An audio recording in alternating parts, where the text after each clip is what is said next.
வில்பத்து பகுதியில் இதுவரை 30% மாத்திரமே குடியமர்த்தப்பட்டுள்ளதாக கைத்தொழில் மற்றும் வணிக விவகார அமைச்சர் ரிஷாட் பதியுதீன் இன்று ஒப்புக்கொண்டுள்ளார். ஊடகவியலாளர்களுடன் இன்று வில்பத்து பகுதிக்கு சென்றிருந்த போது அமைச்சர் குடியேற்றங்கள் தொடர்பில் கருத்து வெளியிட்டார். வில்பத்து நாட்டில் உள்ள பாரிய சரணாலயமாகும். அது மாத்திரமன்றி 605 தாவர வகைகள், 325 விலங்கினங்கள் காணப்படுகின்ற இந்த சரணாலயத்தின் வரலாற்று பின்புலம் விஜயனின் வருகை வரை நீண்டு செல்கின்றது. 1938 ஆண்டு முதல் சரணாலயத்தின் பரப்பளவு அதிகரிக்கப்பட்டது. இதில் 2500 ஹெக்டேர் காடு அளிக்கப்பட்டுள்ளதாக சூழலியலாளர்கள் குற்றம் சாட்டுகின்றனர்.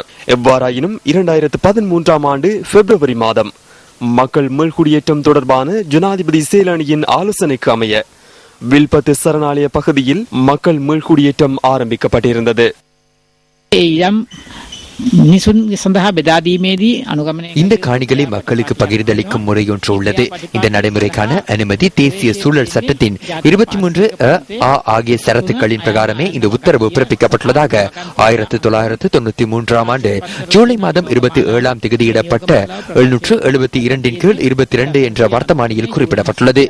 இதன்படி ஒரு ஹெக்டேருக்கு அதிகமான வனப்பகுதியை வன நடவடிக்கைகளுக்கு தவிர ஏனைய நடவடிக்கைகளுக்காக பயன்படுத்துவதாயின் சூழல் பாதிப்புகளுக்கான மதிப்பீட்டு அறிக்கை ஒன்றை பெற்றுக் கொள்ள வேண்டும்.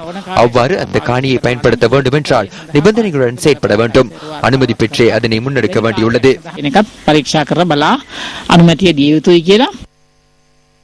இதேவேளை சூழல் அறிக்கை குறித்து அனாவசியமாக கவலையடைய தேவையில்லை என வில்பத்து பகுதிக்கு ஊடகவியலாளர்களுடன் சென்ற அமைச்சர் ரிஷாட் பதியுதீன் தெரிவித்துள்ளார். அமைச்சர் என்ற பதவியை தான் தோன்றித்தனமாக பயன்படுத்துவதாயின் இந்த நாட்டில் உள்ள தலைவர்கள் என்ன செய்கின்றனர் என்ற பாரிய பிரச்சனை ஒன்று எழுகின்றது. எதிர்காலத்தில் சட்ட நடவடிக்கைகள் எடுக்கப்பட வேண்டும். இதற்கு பின்னரும் காடுகள் அளிக்கப்படுமாயின் அதற்கு எதிராக மக்களை ஒன்று திரட்ட நாம் முன்னின்று செயற்படுவோம். வில்பத்து வட எல்லையில் உள்ள வனவள பாதுகாப்பு திணைக்களத்திற்கு சொந்தமான இடமே அளிக்கப்பட்டுள்ளது. வன பாதுகாப்பு கட்டளை சட்டத்தின் கீழ் இதுவரை முன்னெடுக்கப்பட்ட நிலையான மற்றும் தற்காலிக குடியிருப்புகள், வீதி கட்டமைப்புகள் அனைத்தும் சட்டவிரோதமானவை. இவ்வாறான கிராமங்களில் வாழ்கின்ற சுமார் 2000 குடும்பங்கள் இருக்கின்றன. அந்த 2000 குடும்பங்களும் மீள் குடியேறவில்லை. 30% மீள் குடியேறியுள்ளனர். எஞ்சிய 70% இன்னும் மீள் குடியேறவில்லை.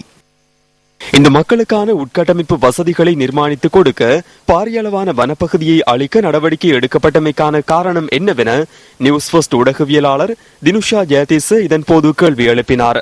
இவ்வாறான அளிப்புகள் நாட்டின் எதிர்கால சந்ததியினருக்கு இல்லாது போகின்றமை மற்றும் சூழல் சமநிலை அற்றுப்போதல் ஆகிய காரணங்களினால் அனைத்து நிர்மாணங்களையும் தடை செய்யும் வகையிலான அறிக்கையொன்றை பெற்றுக் கொடுக்குமாறு ஜனாதிபதி உரிய பிரிவினருக்கு உத்தரவு பிறப்பித்துள்ளார். எனினும் ஊடகவியலாளர்களை இன்று சந்தித்த வேளையில் வெளியான கருத்துக்களின் பிரகாரம் மீள்குடியேற்ற நடவடிக்கைகள் தொடர்ந்து இடம்பெறுவதாக தென்படுகின்றது.